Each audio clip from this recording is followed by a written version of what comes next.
요즘 이제 경기 침체 우려, 지금 미국 경제 또 뉴욕 증시에 팽배합니다. 글로벌 주요 기업들의 구조조정이 불가피한 상황이라고 하는데요. 얼마나 심각한지 현지 분위기를 서기열 실리콘밸리 특파원이 주시겠습니다.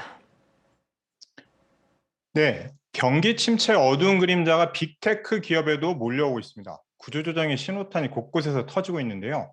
마이크로소프트가 이달 들어 2023년 회계연도를 시작하면서 전략적 재편성을 통해 일부 직원들에게 해고를 통보했다고 밝혔습니다.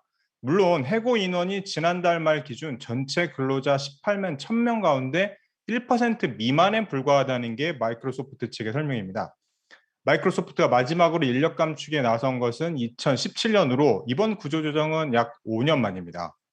경기 침체가 예상되는 시점에서 수요 감소에 대비하는 차원이라 하는 게 회사 측의 설명인데요. 시장조사 업체 가트너에 따르면 최근 3분기, 올 3분기 PC 인도량이 13% 줄어들 거라고 이런 전망을 했습니다. 9년 만에 가장 큰 폭의 감소인데요. PC 판매가 줄어들면 PC에 들어가는 마이크로소프트의 소프트웨어 판매가 줄어들 수밖에 없겠죠. 마이크로소프트뿐만이 아닙니다. 페이스북의 모기업이죠. 메타도 감원을 위한 준비에 돌입했습니다. 메타의 엔지니어링 총책임자는 회사 내부망을 통해서 엔지니어 관리자들에게 성과 목표를 높게 설정하라며 실적이 저조한 사람을 파악하고 개선의 여지가 없는 직원들은 퇴출시켜라라는 글을 올렸습니다. 이는 지난달 마크 저커버그 CEO가 회사의 공격적인 목표를 달성하지 못한 직원을 배제하겠다라고 밝힌 이후에 메타에서 나온 가장 구체적인 계획이라고 볼 수 있을 것 같습니다. 그리고 전기차 업체도 구조조정을 시작했습니다. 전기 트럭 업체 리비안의 RJ 스카리인지 리비안 최고 경영자는 지난 15일 향후 인력 감축과 폭넓은 구조조정 방안에 대해서 직원들에게 브리핑했습니다. 스카리인지 CEO는 현재 경제 환경에 아직 준비가 덜 됐다라면서 지속 가능한 성장을 위해서 사업을 구조조정할 필요가 있다고 강조했습니다. 지금 단계에서 계속 끌고 갈 사업과 중단해야 할 사업을 구분하겠다는 건데요. 주력인 전기 트럭의 생산 속도는 끌어올리는 데 집중하고 생산과 관련 없는 직구는 채용을 중지할 방침이라는 겁니다. 테슬라도 캘리포니아주 산 마테오에 있는 사무실을 닫으면서 여기서 일하는 229명도 해고할 계획이라고 밝혔습니다. 이들은 테슬라의 운전자 보조 시스템인 오토파일럿을 연구하던 인력입니다. 그리고 아까 이전에 조재길 특파원께서 잠깐 전해주셨는데요. 짧게 전해진 소식이긴 한데 애플도 내년에 일부 사업 부문에서의 고용의 속도를 늦추고 지출 확대도 조절하기로 했다로 이렇게 블룸버그 통신이 전했습니다. 이런 움직임도 역시 내년에 현실화될 것으로 예상되는 경기 침체에 대비하기 위한 것이다라고 볼 수 있을 것 같습니다. 말씀하신 대로 기업들의 구조조정 행렬이 이어지고 있는데 최근 시장에 주목을 받은 게 넷플릭스와 또 MS의 이 제휴 아닙니까?